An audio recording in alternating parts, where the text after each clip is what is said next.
कभी सोचा है कि एक दशक से भी ज्यादा हो गया और दुनिया की सबसे ऊंची इमारत का ताज वो एक ही नाम पर है। आज तक कोई भी उसे चुनौती नहीं दे पाया है। तो सवाल यह है कि आखिर ऐसा क्यों है। चलिए आज इसी रहस्य से पर्दा उठाते हैं। बुर्ज खलीफा की ऊंचाई है 829.8 मीटर। अब ये सिर्फ एक नंबर जैसा लगता है ना?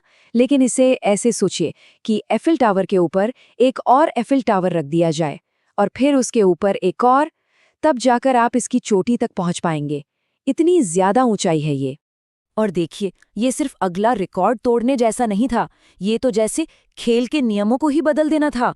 इससे पहले जितनी भी सबसे ऊंची इमारतें बनी वो पिछली वाली से बस आप कह सकते हैं 5 या 10% ही ऊंची होती थीं, एक छोटी सी बढ़त। लेकिन बुर्ज खलीफा, इसने पूरे 62% की छलांग लगाई। ये कोई मामूली जीत नहीं थी, ये एक तरह का ऐलान था। तो असली सवाल अब ये उठता है, 13 साल से ज्यादा का वक्त गुजर गया है, आखिर ये रिकॉर्ड अब तक टूटा क्यों नहीं? तो आज हम इसी गुत्थी को सुलझाने वाले हैं। इस सवाल का जवाब आज की टेक्नोलॉजी में नहीं, बल्कि पता है कहाँ है? इतिहास में छिपा है। आखिर हम इंसानों में हमेशा से ही आसमान को छूने की ये चाहत रही क्यों है? सोचकर देखिए, करीब करीब 4000 सालों तक इंसानों की सबसे ऊंची रचना क्या थी? गीजा का पिरामिड, राजाओं के लिए। फिर ये ताज चला गया गिरजाघरों के पास, ईश्वर के लिए। लेकिन 19वीं सदी के अंत में सब कुछ बदल गया।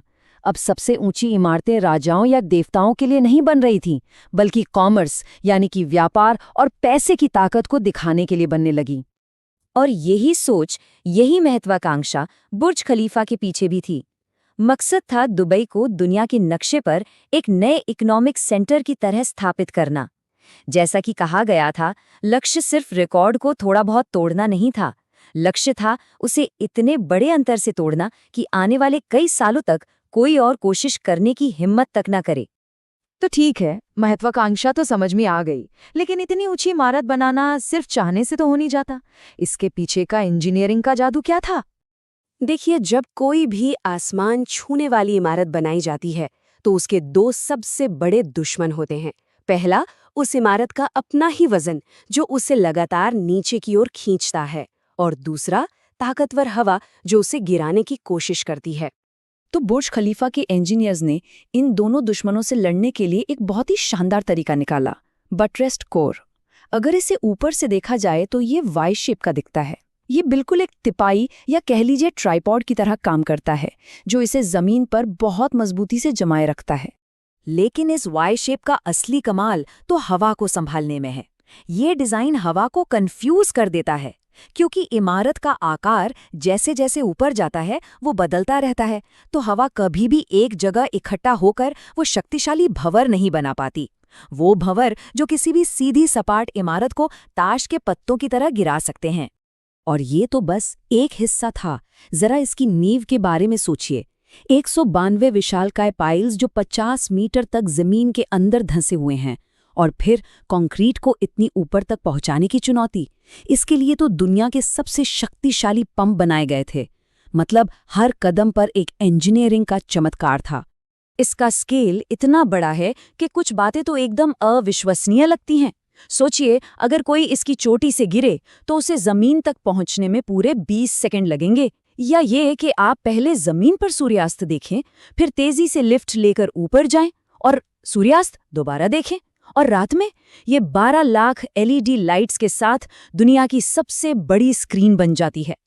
तो अगर इसका सीक्रेट फॉर्मूला इतना सफल था, तो एक सीधा सा सवाल मन में आता है, तो फिर दूसरों ने इसे कॉपी करके इससे भी ऊंची इमारत क्यों नहीं बना दी?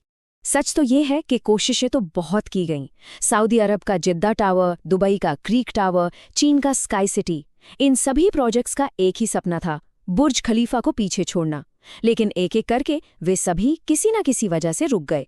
इनमें से 2 दावेदार सबसे मजबूत मानी जा रहे थे। पहला था जिद्दा टावर, जो 1 किलोमीटर की ऊंचाई को पार करने वाला था। ये एक असली इमारत होती जहां लोग रह सकते थे, काम कर सकते थे, और सही मायनों में यही बुर्ज खलीफा का उत्तराधिकारी कहलाता। दूसरा था दुबई क्रीक टावर, जो असल में एक ऑब्जर्वेशन टावर था, मतलब सिर्फ देखने के लिए, रहने के लिए नहीं। लेकिन हुआ ये कि 2018 में जेद्दा टावर का काम अचानक रुक गया। और इसकी वजह कोई इंजीनियरिंग की समस्या नहीं थी, वजह थी पैसे की कमी, इन्वेस्टर्स का पीछे हटना और फिर पूरी दुनिया में फैली महामारी। और यहीं पर हमें असली जवाब मिलता है। आज के दौर की सबसे बड़ी चुनौती लोहा या कंक्रीट नहीं है, बल्कि पैसा और राजनीति है। तो अगर पैसा और राजनीति साथ दे, तो हम इंसान आखिर कितना ऊंचा जा सकते हैं? हमारी असली सीमा है क्या? चलिए जरा भविष्य की संभावनाओं को देखते हैं। भविष्य के कुछ कॉन्सेप्ट्स तो बिल्कुल साइंस फिक्शन फिल्मों जैसे लगते हैं, जैसे कि टोक्यो का स्काई माइल टावर। ये बुर्ज खलीफा से 2 गुना ऊंचा होगा, लगभग 1.7 किलोमीटर। ये सिर्फ एक इमारत नहीं, बल्कि आसमान में बसा एक पूरा शहर होगा, जिसमें 5 लाख लोग रह सकेंगे। इसका डिजाइन भी हवा से निपटने के लिए एकदम अलग है। ये हमें हमारे आखिरी सवाल पर ले आता है। अगर हम इतना बड़ा सोच सकते हैं, तो फिर एक्सीड 4000 जैसी 4 किलोमीटर ऊंची इमारत क्यों नहीं बना सकते? असल में हमें रोक क्या रहा है? असली रुकावटें असल में 3 हैं। पहली है मटेरियल। हमें स्टील से भी कहीं ज्यादा मजबूत और हल्के मटेरियल की जरूरत होगी। दूसरी है इंसान का अपना शरीर। इतनी ऊंचाई पर हवा का दबाव हमारे लिए खतरनाक हो सकता है। और तीसरी, जो शायद आज सबसे बड़ी रुकावट है, वो है पैसा। आखिर इतना खरबों का खर्च और जोखिम उठाने को तैयार कौन होगा? इसका सबसे बड़ा उदाहरण है चीन। वहां की सरकार ने तो 500 मीटर से ऊंची नई इमारतों के बनने पर ही रोक लगा दी है। और क्यों? क्योंकि उनका मानना है कि ये सिर्फ दिखावे के प्रोजेक्ट्स हैं, जिनमें देश का पैसा बर्बाद होता है, जबकि वही पैसा कहीं और बेहतर तरीके से इस्तेमाल किया जा सकता है। और यही इस पूरी कहानी का निचोड़ है। बुर्ज खलीफा को बनाने के लिए जिन चीजों की जरूरत पड़ी थी, बेहिसाब महत्वाकांक्षा, पैसों का सैलाब और एक देश की मजबूत इच्छा शक्ति, इन सब का एक साथ मिलना एक परफेक्ट स्टॉर्म की तरह था। और ऐसा तूफान हर जगह हर समय नहीं आता। तो अंत में सवाल सिर्फ ये नहीं रह जाता कि हम कितना ऊंचा बना सकते हैं। असली सवाल तो ये है कि क्या हमें ऐसा करना चाहिए?